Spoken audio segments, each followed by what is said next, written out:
To those in Africa, in the Middle East, in Asia, and in South America, please hear this. We were told stories. We were raised in shadows. We were born into the same machinery that took from you. We were told that you were dangerous, that you were backward, and that you needed saving. And while bombs fell on your cities, screens in our homes told us it was justice. We didn't know. Not because the truth was absent, but because the truth was buried. Layer upon layer of propaganda, schooling, news feeds, speeches, until even compassion was trained to look the other way. We were not the architects. We were not the generals. We were not the corporations that carved your land and drained your rivers. But we, the ordinary people of the West, were made to believe it was for freedom, for safety, and for progress. But we see now, and we say this, it was never our will. It was never the will of the majority. We were lied to, manipulated, and enlisted in an empire without our consent. The same empire that looted your lands, looted our minds. And together, we are breaking the spell. Hello and what's up, good people? What's up, brothers and sisters? Welcome back to the channel, and I hope you're doing great from wherever you're watching us from today. And welcome back for another very interesting video. So family, today we want to talk about something that is unfolding right in front of our eyes. So what most of us or most people have been calling white rage is now transforming into what looks like white awakening. Yeah. And ordinary white people are starting to realize that this system, the same system that was designed to oppress Black people and other people of color, is also failing them, and failing them in very terrible ways.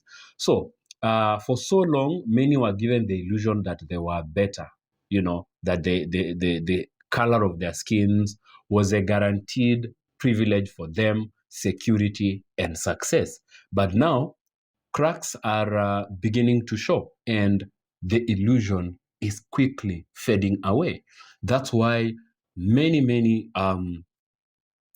palm-colored folks are coming out to call out the system and to just speak truth to power. Check this out.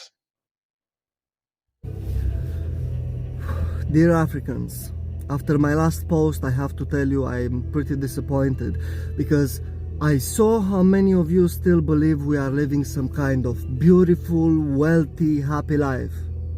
But listen carefully. What you see is not the truth. What you see is a mask they built for you to admire. Yes, they keep us with houses and cars. Yes, they keep our streets looking clean and our shops looking full. But it's not because they care for us. It's only because they need us numb enough not to fight back. They need us distracted, sedated, believing we are free, while they extract from us just as they extract from you. The only reason they let us appear wealthy is so we don't realize we are slaves to the system too. Slaves to debt, to bills, to poisoned food and water, to endless advertising, to dopamine cycles that keep us scrolling instead of waking. From the outside, you see a beautiful dream. From the inside, it feels like slow suffocation. We are not living in paradise. We are trapped in a system of illusions, a prison designed to look comfortable. So when you envy what we have, remember this: our wealth is not freedom, it's anesthesia.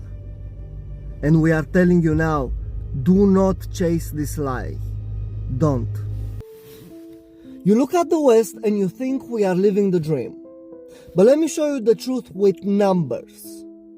In Europe, the richest 10% own about 60% of everything. In the United States, the top 1% alone hold almost a third of all wealth. And the bottom half together, they own just 2%. Now look at Africa. The richest 1%, just 1 in 100, own about half of everything. In South Africa, the top 10% control more than 80% of the country's wealth. Do you see the pattern so far?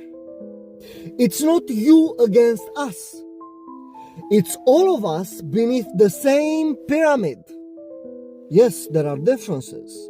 Here in the West, poverty is hidden behind clean streets and credit cards. People live in houses that belong to the banks, drive cars that belong to finance companies, and buy food on debt. I know it looks like comfort.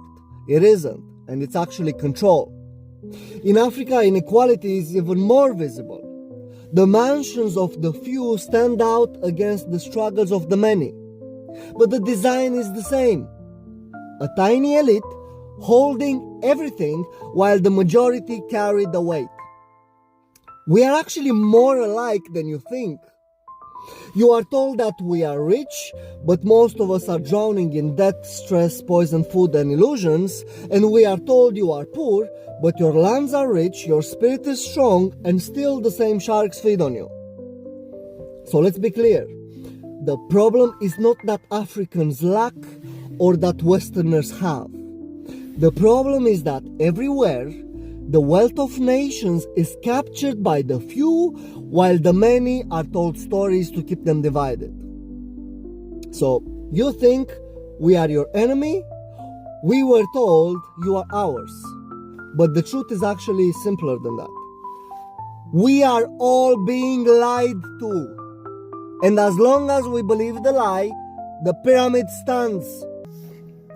They told us wars were for freedom.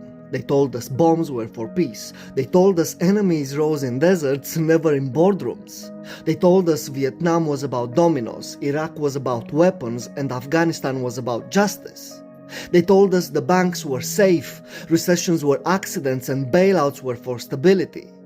They told us food was tested for our health, sugar was harmless, and the chemicals in the soil were progress.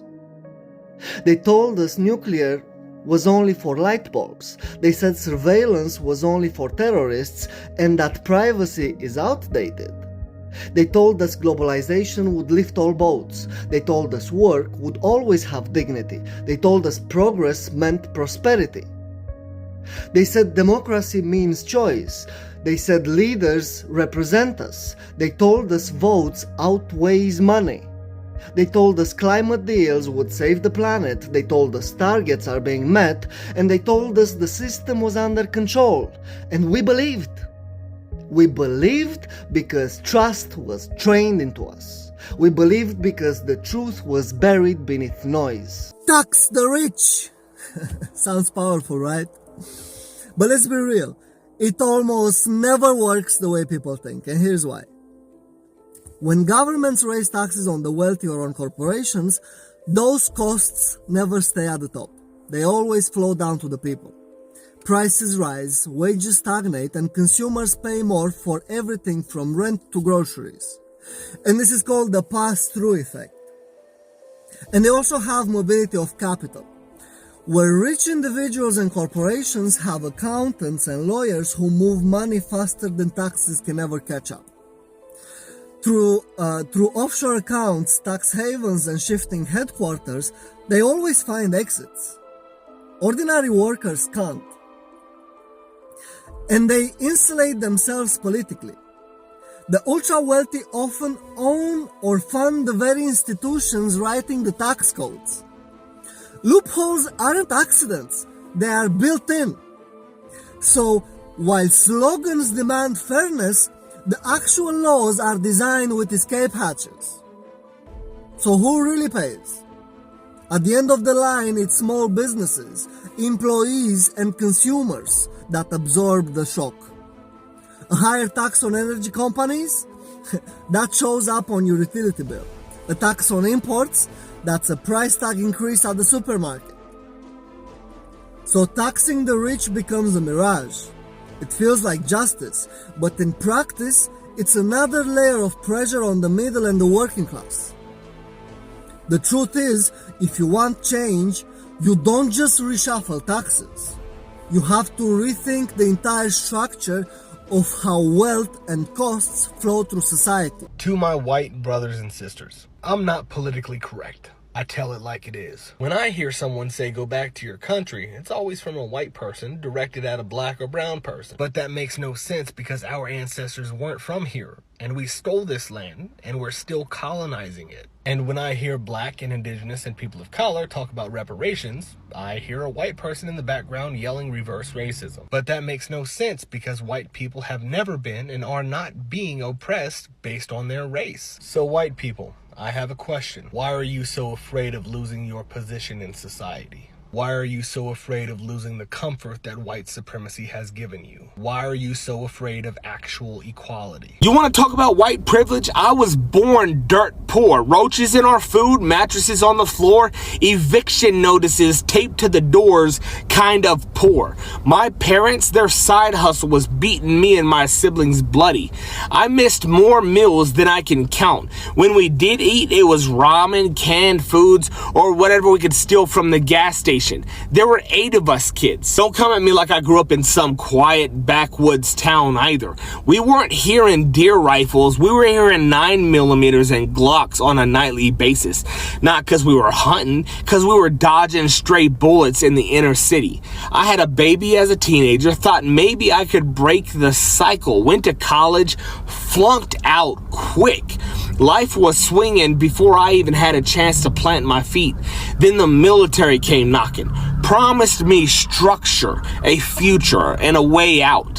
What I got? Another flavor of hell. Straight out of basic, they shipped me to Afghanistan. 19 years old, couldn't buy a beer back home, but I could carry a rifle, kick indoors, and watch friends die in pieces. I came home to a wife who had cheated on me while I deployed, ended in divorce, missed my baby's first steps, first words, first everything. I got the title Dad, but only for 2 days every other week when the courts allowed me. So I drank, I numbed it out, I drowned it in alcohol and women, hopped from job to job, security, government contracts, even worked with the feds for a minute, but it all fell apart. I ended up homeless, ashamed, alone, and broken.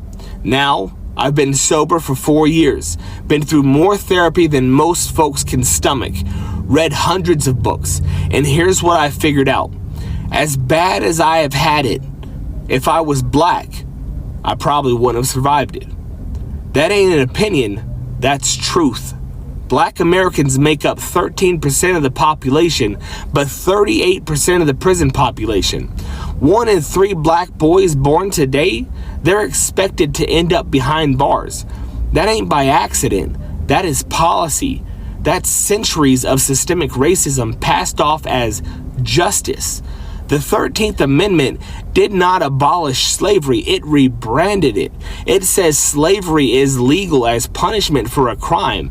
That's why we got corporations making billions off of prison labor while folks inside earn cents an hour if they're lucky. That clause was written to target black Americans, and it's still doing exactly that. Now I run an organization called West Virginia Fights Back. We feed people, we take care of people. No strings, no red tape, no begging for scraps. We take care of our own because the government won't. My dream? A Fights Back chapter in every damn state.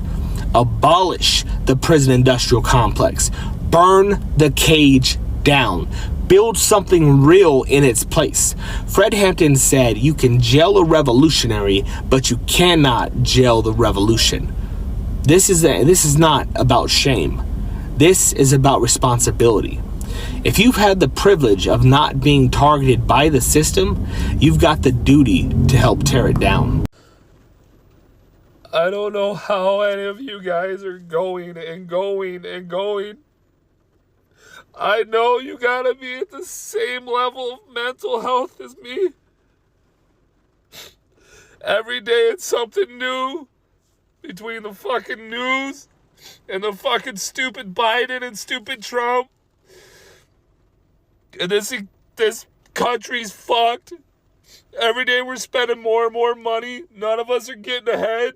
The rich people are the ones that are fucking getting ahead. I'm tired of struggling. I've done everything I can I'm trying to be a good man. I take care of my daughter. I take care of my wife the best I can. I can't keep going. Every day it's something new. Then on top of that, as if you're not trying to spend money, you have to. Fucking everything's expensive. I own a painting company, I still can't fucking make it. I'm fucking trying, man. I can't look at my daughter and my wife and know I'm failing.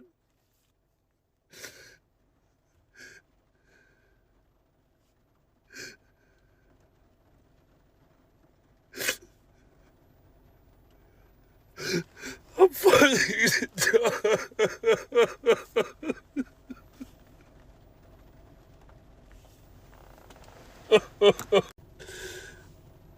Everybody wake up. It's time to stand up. It's time to be tired of this. It's our turn to fucking eat. I want to eat. I want my family to eat. I want you guys to eat. Stand up. Let's go. Stand up, man. Let's fucking eat. I'm tired. Let's help each other. I don't care what your political affiliation is. I don't care what fucking color you are. If you are not eating and you're struggling, eat with me. Let's struggle together then. Yes, so after listening to this particular brother, the big question we have here is what happens when a people that believed they were on the winning side, they discover that they are also being played by the very system they have trusted, or by the very system that their own kind created.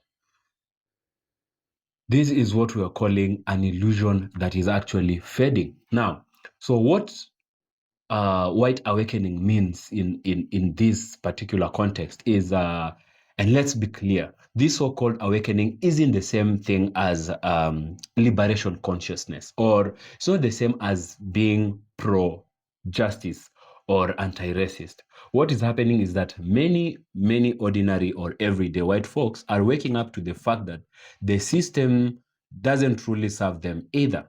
See, the runaway cost of living, or the rising cost of living, the low wages, the student debt, the medical bills, the severe homelessness that is also hitting the white majority. Things they once believed only affected other people are now hitting them, and hitting hard, until you realize that the biggest population of people under welfare in America are white people. That is when you begin to know the truth in numbers. But here is the twist. Instead of seeing this as a proof that the system is unjust for everyone, you see, there are still others that are clinging to anger, the old white rage, or the old white anger that hasn't disappeared. It's just kind of wearing new clothes. Look at what has been happening very recently in America, when the most recent unfortunate event of Charlie Kirk happened. We even saw some white folks, white conservatives, coming out to the streets, chanting that the white man must fight back. Because this tells you one thing. These very people really thought, because at that point they didn't even know the suspect. The suspect to the shooting had not even been arrested. Even the politicians came out to try and blame a certain group of people. It really tells you how, was white rage spilling over to the streets.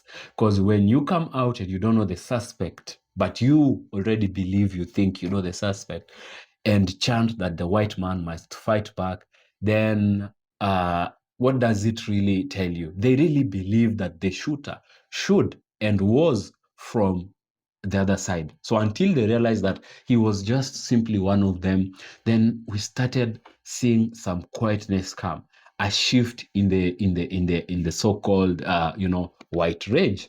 Now, what's really happening? So there are a few reasons why this shift is happening, and most importantly, it is economic. So wages are stagnant while the rich are getting richer. We've seen farmers crying across America currently, and especially white farmers, those that have been so privileged, those that have inherited farms and farming culture for generations before them. And now they're broke and they're filing for bankruptcy. The same system that they voted for, those Arkansas farmers that were begging for federal aid, are the ones who really voted, really in a big majority in their state voted for this very system. But now they have realized that the system that they are supporting, the government that they have supported, isn't for them, it's for rich people. The taxes are not, tax exempts are given to the rich people. Because now as long as you play along the scripts and aid these politicians into power, then you will begin to see their true colors. Now they have run away from these poor white farmers, and they are passing policies, that are affecting the very farmers, and now farmers are getting affected. And then, secondly, let's talk about social illusion. So for decades, whiteness was marketed as a guarantee of status. You didn't have to be rich. Just being white was supposed to mean you are a step above or some steps ahead. But today, many young white people are not feeling that advantage in the changing, world order. They are competing for the same scarce jobs.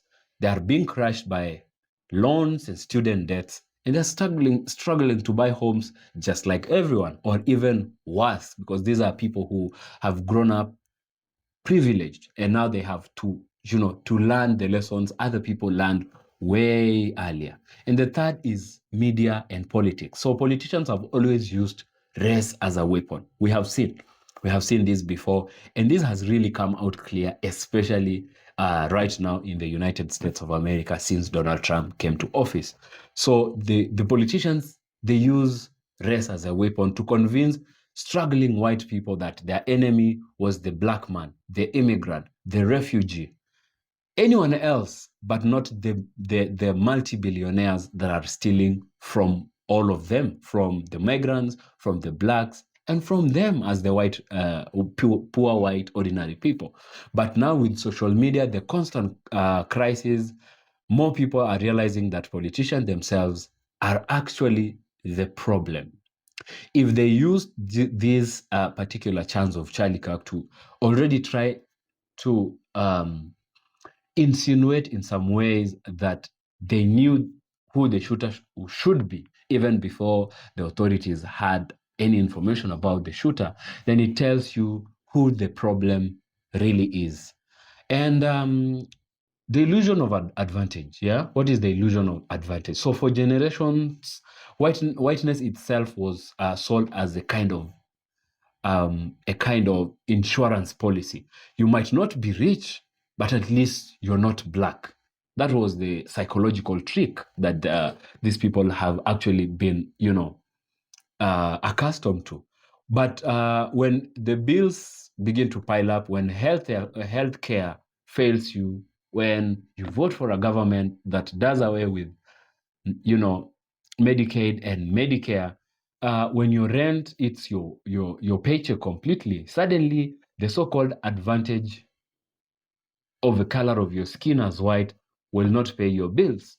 So when that is when rage can flip into awakening, when suddenly you begin to realize where the problem really is. People start asking, wait a second, maybe this system isn't actually built for me either. They knew who the system was oppressing, But now they are beginning to also realize that they are part of those that are being, oppressed.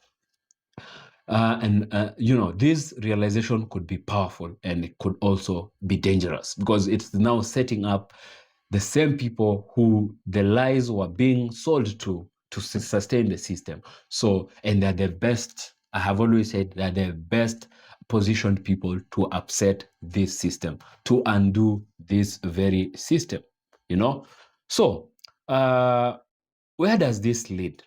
I see maybe two possible directions. So one, the dangerous path. White folks or white people take this frustration and double down on, reactionary politics. They blame immigrants. We have seen that. They cling to, tighter to nationalism. We have also seen that, especially in America currently. And they recycle the old white rage into something even uglier. That's where hate groups and populist movements or strongmen begin to thrive, begin to carry out their dirty deeds. And the second path could be a constructive path. So a smaller but growing number might realize, if the system is failing me, and if it is also failing those other people or people of color for centuries, then maybe we actually have a common cause, and we have a common problem, and we have a common enemy. That's where solidarity could actually now be born, through struggles for fair wages, for healthcare, for housing, for good education, for justice and good governance generally. Now, next time they will go to the ballot to vote with all this in their minds. And I hope it really takes the second constructive path. But wait, let's be honest. Historically, most awakenings have been hijacked by politicians and elite groups and turned it into more division. This is why Black people need to really pay much more attention. And what are some of the lessons for Black people? And Black people, regardless of whether you're a Black immigrant to the United States of America, or even to Europe, or you're an African American, a Black American, or a person of color. First, it is a reminder that oppression isn't just racial. It is systemic and economic. But for us, it is always both compounded and relentless. We can't ignore that. And second, it shows us the danger of false unity. And we need to pay attention to this. Just because someone is waking up to their own suffering doesn't mean they are ready to confront racism altogether, or they will now be with you in the fight for justice, for liberation. They could be fighting for their own cause. We should not mistake frustrations with the system for genuine solidarity with Black people. It's not impossible, but we need to take time to really observe, have these people realized the truth? Have these people learned their lessons rather, And third, it is a chance to stay strategic. And I always talk about this. So if ordinary white folks are angry at the same elites that exploit Africa, that destabilize Black communities in America and everywhere else, the exact wealth, they extract and exploit wealth from, the working class, then maybe there is a window, a small one, where coalitions can force some sort of change. We can also now be opportunist. We could take advantage of this division of their own to not take advantage of anyone, but take advantage of this opportunity to bring forth and bring clear our own ambitions and our own interest. But that only works if racism is confronted head on, not brushed to the side, So in the end, the so-called white awakening proves one thing: the system was never built for ordinary people. Even if you're white, it wasn't really built for you. It was built to benefit the powerful, using race as a tool to divide, to conquer, and to exploit. And that is now very clear. When white rage is always, white rage is a distraction. Now, if awakening means anything, it should mean recognizing the truth that Black liberation and true justice can never be separated from dismantling the very system itself. And who are always better positioned to dismantle a system they created is the white people. Or if you feel like you didn't partake in creating the system, then you should feel the obligation and the responsibility to dismantle, deconstruct a system that you feel and you know it oppresses some people. So the question is, will this awakening become another excuse for hate, or will it become a spark for genuine solidarity, a genuine common fight, or a common cause for freedom, for solidarity? But time will tell. We just need to be, as Black people, ready and aware of the both scenarios that might turn out, the ugly and the beautiful. So family, what do you think? What do you think? Is this a real awakening, or is this an illusion? Go ahead and drop your comments in the comment section below, your thoughts, and your opinions on the same. And if you like this video, if you like what we do, give this video a thumbs up, and you can also share it.